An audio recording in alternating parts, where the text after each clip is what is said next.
ശ്രീ കൃഷ്ണൻകുട്ടിയാണ് മണിമലയിൽ നിന്നും. ശ്രീ കൃഷ്ണൻകുട്ടി, ഈ ശബരിമലയുമായി ബന്ധപ്പെട്ട വിവാദങ്ങൾ കഴിഞ്ഞ കുറച്ചു കാലമായി കത്തി നിൽക്കുകയാണ്.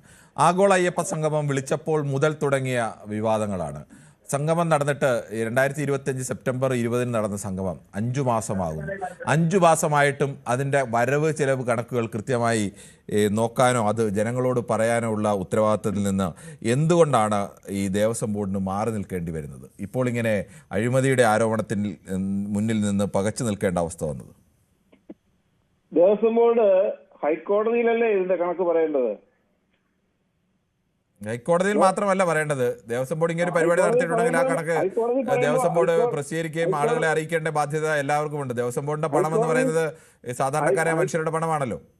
ഹൈക്കോടതി പറയുമ്പോൾ അത് ഓട്ടോമാറ്റിക്കായി വാർത്തയായിട്ട് ജനങ്ങളിലേക്ക് എത്തും. അതാണല്ലോ സംഭവിക്കുക.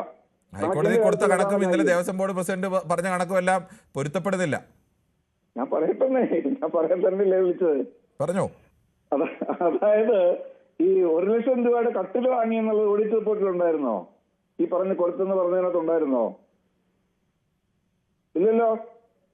അതാരുണ്ടാക്കിയ കഥയാ? അതായത് തെരഞ്ഞെടുപ്പ് വരാൻ പോവുകയാണ്. വലതു മാധ്യമങ്ങൾക്കും അവരെ കൊണ്ട് ഗുണം കിട്ടേണ്ടവർക്കും വേണ്ടി കഥകൾ ഇങ്ങനെ ഉണ്ടായിക്കൊണ്ടേയിരിക്കും. എന്തെല്ലാം കഥ വന്നു. ഞാനിപ്പോ സോഷ്യൽ മീഡിയയിൽ ഒരു സംഭവം കണ്ടായിരുന്നേ, അതും കൂടെ ഒന്ന് ചോദിച്ചോട്ടെ. അതായത് ഒരു ഷാജി പത്തനംതിട്ട ഈ പൊതുവഴി വിളിച്ചു പറഞ്ഞോ അവിടുത്തെ സ്കൂളുകളില് ഭക്ഷണം കൊടുക്കുന്നില്ല എന്ന് പറഞ്ഞിട്ട്?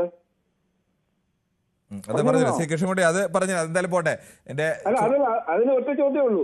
അതിന് പുള്ളി പറഞ്ഞ ഫോണിൽ കൂടെ പറഞ്ഞുതരാന്ന് പറഞ്ഞ സ്കൂളിന്റെ പേര് അത് പറഞ്ഞു തന്നോ? ഇന്നലെ കഴിഞ്ഞ കാര്യമാണ് ശ്രീ കൃഷ്ണൻകുട്ടി. അതല്ല, താങ്കൾ പറഞ്ഞ വിഷയത്തിലേക്ക് തന്നെ വരാം. അല്ല, താങ്കൾ പറഞ്ഞ വിഷയത്തിൽ താങ്കൾ ഈ പറഞ്ഞ ഞാൻ തുടക്കത്തിൽ തന്നെ പറഞ്ഞിരുന്നു, ഇതുമായി ബന്ധപ്പെട്ട് മുഖ്യമന്ത്രിക്ക് 1 ലക്ഷം രൂപയുടെ കട്ടിൽ വാങ്ങി എന്നൊക്കെ പറഞ്ഞ തെറ്റാണെന്ന് പറഞ്ഞു. അപ്പൊ ഒറ്റ ചോദ്യമേ ഉള്ളൂ, 5 മാസം മുമ്പ് നടന്ന ആഗോള അയ്യപ്പ സംഗമം അതിന് എത്ര രൂപ ചെലവായി, എത്ര രൂപ കിട്ടി എന്ന് ചോദിച്ചാൽ കൃത്യം കണക്ക് പറയാൻ ഉത്തരവാദിത്തപ്പെട്ടവരാണ് ദേവസ്വം ബോർഡ്. ഇന്ന് ഈ നിമിഷം വരെ ദേവസ്വം ബോർഡിന് ആ തരത്തിലേക്ക് ഒരു കണക്ക് അവതരിപ്പിക്കാൻ കഴിഞ്ഞില്ലെങ്കിൽ ആ കണക്കിൽ എവിടെയോ കുഴപ്പമുണ്ട് എന്ന് സാമാന്യ യുക്തിയുള്ള ഏത് മനുഷ്യനും ചിന്തിക്കും. അങ്ങനെ ഇത് കൊടുത്തില്ല എന്ന് പറഞ്ഞ് കള്ളക്കഥ ഉണ്ടാക്കാൻ പാടുണ്ടോ? പക്ഷേ കള്ളക്കഥയല്ലല്ലോ, കണക്ക് കൊടുത്തിട്ടില്ല എന്ന് യാഥാർത്ഥ്യം, കണക്ക് കൃത്യമായി പറഞ്ഞിട്ടില്ല എന്നത് യാഥാർത്ഥ്യമല്ലേ? ഞാൻ കട്ടിൽ മേടിച്ച വിഷയമൊക്കെ അവിടെ നിൽക്കട്ടെ. ഇതിനോട് ഒരു കഥ വന്നപ്പോൾ അതിനനുബന്ധിച്ച് ചില കള്ളക്കഥകൾ കൂടി വന്നു. പക്ഷെ കഥയല്ലല്ലോ, കണക്ക് കൃത്യമായി എന്താണ്, എത്ര രൂപ കിട്ടി, എത്ര രൂപ ചെലവാക്കി, എന്തിനൊക്കെയാണ് ചെലവാക്കിയത്, ഇത് കൃത്യമായി പറയാൻ എന്തുകൊണ്ട് കഴിയുന്നില്ല? ഞാൻ പറയട്ടെ. അത് പറയൂ. താങ്കൾ തന്നെ സംസാരിച്ചുകൊണ്ടിരുന്ന എനിക്ക് പറയാൻ പറ്റുമോ? അല്ല, ഇത് പറയൂ. താങ്കൾ വേറെ വിഷയത്തിലേക്ക് പോയതുകൊണ്ടാണ് ഇടപെട്ടത്. അല്ല, അത് ഇന്നലെ കണ്ട കാര്യമല്ലേ പറഞ്ഞു പോകണ്ടേ? ഇത് പറഞ്ഞോ, ഇത് പറ. അതായത് കള്ളക്കഥ ഉണ്ടാകുന്ന കാര്യങ്ങളാണ് ഈ പറഞ്ഞത്. ഈ കള്ളക്കഥ ഉണ്ടാകുന്നതിനെ പറ്റി ദേവസ്വം ബോർഡ് പ്രസിഡന്റ്, ഈ രാഷ്ട്രീയക്കാര് പറഞ്ഞാലേ വിശ്വസിക്കാൻ പറ്റാതെയുള്ളൂ. ദേവസ്വം ബോർഡ് പ്രസിഡന്റ് ശ്രീ ജയകുമാർ അതിന് മറുപടി പ്രസ്താവന നടത്തിയിട്ടുണ്ടല്ലോ. അദ്ദേഹം പറഞ്ഞ എന്താണ്, അതിൽ ചില പൊരുത്തക്കേടുകളുണ്ട്, അതങ്ങനെയൊന്നുമല്ല കാര്യങ്ങള്. ഞങ്ങൾ ഹൈക്കോടതിയിൽ കൃത്യമായ കണക്ക് കൊടുക്കും. 17-ാം തീയതി ദേവസ്വം ബോർഡ് കൂടുന്നുണ്ട്. ആ സമയം അത് കൃത്യമായി പരിശോധിച്ച് പാസ്സാക്കിയതിനു ശേഷം കോടതിയെ അറിയിക്കുമെന്ന് പറഞ്ഞിട്ടുണ്ടല്ലോ. കൃഷ്ണൻകുട്ടി, ഇത്രയും വിവാദമായ വിഷയത്തിൽ 5 മാസം മുമ്പ് നടന്ന ഒരു പരിപാടിയിൽ ഇനി 17-ാം തീയതി വരെ കാത്തിരിക്കണം ഞങ്ങൾക്ക് കണക്കിന് വേണ്ടി എന്ന് പറയുന്നത് എന്ത് ന്യായമാണ്? അതിലെന്താ ന്യായം? കോടതിയിൽ കൊടുത്ത ദേവസ്വം കമ്മീഷനാണ്. അതിൽ പിഴവുണ്ടെന്ന് ദേവസ്വം ബോർഡ് ഇപ്പോഴത്തെ പ്രസിഡന്റ് പറയേണ്ടി വരുന്നു. ഇന്നലെ പഴയ പ്രസിഡന്റ് വേറൊരു കണക്ക് ഫേസ്ബുക്ക് വഴി അവതരിപ്പിക്കുന്നു. ഇതിൽ ഏതാണ് ശരിയെന്ന് ജനം എങ്ങനെ അറിയും? നോക്കൂ, പഴയ പ്രസിഡന്റ് ഇറങ്ങിപ്പോകുന്ന സമയത്തെ കാര്യങ്ങളായിരിക്കും അദ്ദേഹം പറഞ്ഞിട്ടുണ്ടാവുക. ഇപ്പൊ ഇതിന്റെ കാര്യങ്ങൾ പറയേണ്ടത് പുതിയ പ്രസിഡന്റാണ്. പുതിയ പ്രസിഡന്റ് നേതൃത്വത്തിലുള്ള ദേവസ്വം ബോർഡ് ഹൈക്കോടതിയിൽ കാര്യങ്ങൾ കൊടുത്തു കഴിയുമ്പോ ഈ പറഞ്ഞതെല്ലാം പൊളിയും, ഈ കഥകളൊക്കെ പൊളിയും. ഇനി എന്താ, ഇനി കണക്ക് കൊടുത്താണ് എന്ത് കാര്യം? നിങ്ങൾ നടത്തിയ പരിപാടി 5 മാസമായിട്ടും കണക്ക് ചോദിക്കുമ്പോൾ ഞങ്ങൾ ഇനി 17-ാം തീയതി വരെ കാത്തിരിക്കണം എന്ന് പറയുന്നത് എന്ത് ന്യായമാണത്? ഞാനൊന്ന് പറയട്ടെ.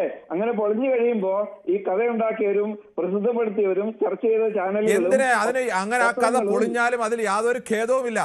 അങ്ങനെ ഇനി കഥകളാണെങ്കിൽ പോലും പൊളിഞ്ഞാൽ ഖേദമില്ല. കാരണം ഗുരുതരമായ കുറ്റമാണ് ചെയ്തിരിക്കുന്നത്. ഇപ്പോൾ തന്നെ ഒരു പരിപാടി നടത്തി 5 മാസം കഴിഞ്ഞിട്ട് അതിന്റെ കണക്ക് ശരിയാക്കാൻ കഴിയില്ലെങ്കിൽ, കണക്ക് കോടതിയിൽ കൊടുക്കാൻ കഴിയില്ലെങ്കിൽ അതിൽ പരം ഗുരുതരമായ തെറ്റ് വേറെന്താണ്? ചാനലുകൾക്കും പത്രങ്ങൾക്കും നല്ല തൊലിക്കെട്ടിയ അവര് കൊണ്ടുവന്ന കഥ എത്ര പൊളിഞ്ഞാലും അവർക്ക് ഒരു ഉളുപ്പുമില്ല. അവരിനിയും കഥ ഉണ്ടാക്കിക്കൊണ്ടേ. ഇതിന് ഉളുപ്പൊന്നും വേണ്ടേ കൃഷ്ണൻകുട്ടി? ഇതുവരെ പൊളിഞ്ഞതിൽ ആരെങ്കിലും മാപ്പ് പറഞ്ഞോ? ശ്രീ കൃഷ്ണൻകുട്ടി, അപ്പോൾ ഇതിന് ഉളുപ്പൊന്നും വേണ്ടേ? 5 മാസം മുമ്പ് നടന്ന പരിപാടിയുടെ കണക്ക് ഇപ്പൊ ചോദിക്കുമ്പോൾ ഞങ്ങൾ ഇനി 17-ാം തീയതി തയ്യാറാക്കി കൊടുക്കാമെന്ന് പറയേണ്ട ഗതികേടിന് യാതൊരു ഉളുപ്പുമില്ലേ? ഇത് നുളുപ്പിന്റെ ആവശ്യമില്ല. എന്തുകൊണ്ട്? അതിനകത്ത് കള്ളത്തറയില്ലാത്ത നുളുപ്പിന്റെ ആവശ്യമില്ല. കള്ളത്തരവില്ലെങ്കിൽ എന്നേ കണക്ക് ശരിയാക്കി കൊടുക്കാമായിരുന്നല്ലോ, കണക്ക് കറക്റ്റ് ആക്കി കൊടുക്കാമായിരുന്നല്ലോ. സമയത്ത് കൊടുത്തില്ല എന്ന് പറയുന്നതിന് പേരിൽ ഹൈക്കോടതിക്ക് എന്തെങ്കിലും വിമർശനം ഉണ്ടെങ്കിൽ അന്നേരം അതിന്റെ ഒരു ആവശ്യമുള്ളൂ. ഹൈക്കോടതിക്ക് അതിനെ പറ്റി വിമർശനം ഇല്ലല്ലോ. നിങ്ങൾക്ക് അങ്ങനെ ഒരു വാർത്തയുണ്ടോ? താമസിച്ചൊന്നും കോടതിയിൽ കണക്ക് പരിശോധിക്കട്ടെ, അപ്പോൾ അതിനുശേഷമല്ല അതിന്റെ വാർത്ത വരുന്നത്. ഹൈക്കോടതി വിമർശിച്ചു എന്ന് പറഞ്ഞു. എന്തായാലും ശ്രീ കൃഷ്ണൻകുട്ടി, നിലവിൽ ഇന്നേ തീയതി വരെ ഈ കണക്കിൽ വ്യക്തതയില്ല. നാളെ വ്യക്തത വരുമായിരിക്കും, ചിലപ്പോൾ വരില്ലായിരിക്കും, അതെനിക്കറിയില്ല. പക്ഷെ ഇന്നേ തീയതി വരെ വ്യക്തതയില്ല എന്നത് ഗുരുതരമായ വീഴ്ച തന്നെയാണ്, അതിന് യാതൊരു സംശയവുമില്ല. വ്യക്തത വരുന്നവരെ കാത്തിരിക്കണം. അതിന് പകരം കള്ളക്കഥ അപ്പൊ അനന്തമായി കാത്തിരിക്കാം ഓരോ കാര്യത്തിലും. ഏതെങ്കിലും ഒരു കാലത്ത് കോടതി ചോദിച്ചില്ലായിരുന്നെങ്കിൽ ഇപ്പോഴും പറയില്ലായിരുന്നല്ലോ. ഈ മാസം തന്നെ ഇതിന് വ്യക്തത വരും. അതുവരെ കാത്തിരിക്കുകയാണ് വേണ്ടത്. അതുവരെ കാത്തിരിക്കുകയല്ല വേണ്ടത്. പരിപാടി കഴിഞ്ഞിട്ട് കാലം കുറയായി. ഇതിന്റെ മറുപടി കിട്ടിക്കഴിയുമ്പോഴേ കോടതി വന്നു കഴിയുമ്പോൾ നമ്മൾ പൊതുവേദിയിൽ ഒന്നും കൂടെ ചർച്ച ചെയ്യും. ശരി, പൊതുവേദിയിൽ അപ്പോഴും ഞാൻ പറഞ്ഞല്ലോ, ഈ കണക്ക് ശരിയായാലും തെറ്റായാലും ഇത്ര കാലം ഈ കണക്കിൽ വ്യക്തതയില്ലാതിരിക്കുന്നത്, അന്നത്തെ ദേവസ്വം ബോർഡ് പ്രസിഡന്റിനും ദേവസ്വം കമ്മീഷനും വ്യക്തതയില്ലാതിരിക്കുന്നത് ഗുരുതരമായ വീഴ്ചയാണ്. ആ വീഴ്ച കോടതിയിൽ ഇനി കണക്ക് കൊടുത്താലും മാറില്ല. ഒരു കാര്യം താമസിച്ചു എന്ന് പറയുന്നത് വലിയ ക്രൈം ഒന്നുമല്ല. അത് കോടതിക്ക് സമ്മതമാണ്. പിന്നെ നമ്മളാരും അതിനെ വേവലാതിപ്പെടേണ്ട ആവശ്യമില്ല. ഇത് ക്രൈം തന്നെയാണ്, അതിന് സംശയമൊന്നുമില്ല. ക്രൈമാണെന്ന് നമ്മൾ രണ്ടുപേരാണ് തീരുമാനിക്കുന്നത്. ശരി, ഓക്കെ. എന്തായാലും താങ്കൾ അങ്ങനെ തീരുമാനിച്ചോളൂ. എന്തായാലും സാധാരണ ജനത്തെ സംബന്ധിച്ചിടത്തോളം ഒരു ഇത്രയും വിവാദമായ ഒരു പരിപാടി, ആ പരിപാടിയുടെ വരവെന്ത് ചെലവെന്ത് എന്നത് കൃത്യമായി പറഞ്ഞായിരുന്നെങ്കിൽ ആരും ഇതിൽ ആക്ഷേപം ഉന്നയിക്കില്ലല്ലോ. എന്തായാലും കണക്ക് വന്നു കഴിയുമ്പോൾ ഒന്നും കൂടെ ചർച്ച ചെയ്യണം. അത് ആവശ്യമുണ്ടെങ്കിൽ ചർച്ച ചെയ്യാം. അല്ലാതെ ഇപ്പൊ കണക്ക് വന്നത് ശരിയായതുകൊണ്ട് ഞങ്ങൾ പറഞ്ഞ കണക്ക് ശരിയായ ഇത്രയും കാലം കണക്കില്ലായിരുന്നു, ഇനിയിപ്പോൾ പറഞ്ഞാലും ആളുകൾ പറയും നിങ്ങൾ കണക്ക് ശരിയാക്കിയതാന്ന് പറയും. അതായിരിക്കും വിശ്വാസ്യത നഷ്ടമായി. അതുവരെ നമുക്ക് കാത്തിരിക്കാം. ഇതുവരെ സർക്കാർ പറഞ്ഞതോ അല്ലെങ്കിൽ ദേവസ്വം ബോർഡിന്റെ കാര്യങ്ങളിലോ ഒന്നും പറഞ്ഞതിനപ്പുറം ഒന്നും നടന്നിട്ടില്ല. ഇനി നടക്കാൻ പോകുന്ന ദേവസ്വം ബോർഡിലൊന്നും ഇപ്പോൾ ആൾക്കാർക്ക് അങ്ങനെ വിശ്വാസ്യതയൊന്നും ഇല്ല ശ്രീ കൃഷ്ണൻകുട്ടി. ദേവസ്വം ബോർഡിന്റെ തലപ്പത്തിരുന്ന പാർട്ടിയുടെ നേതാക്കളൊക്കെ അകത്തായി പോയതൊക്കെ കണ്ടതല്ലേ. വിശ്വാസ്യത എന്ന് പറയുന്ന ആപേക്ഷികമാണ്. നിങ്ങൾക്ക് വിശ്വാസമുള്ളതല്ലേ എന്റെ വിശ്വാസം, അതുപോലെയല്ല മറ്റൊരാളുടെ വിശ്വാസം. അതാണല്ലോ കോന്നിയില് ചോറ് കൊടുക്കുന്നില്ല എന്ന് പറയുന്നത് സ്കൂളില്. അതെന്ത് വിശ്വാസമായിരുന്നു? ശരി, ഓക്കെ.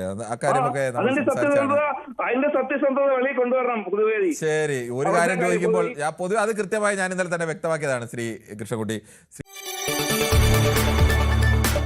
കൂടുതൽ വാർത്തകൾക്ക് news 18 Keralam YouTube channel subscribe ചെയ്യുക.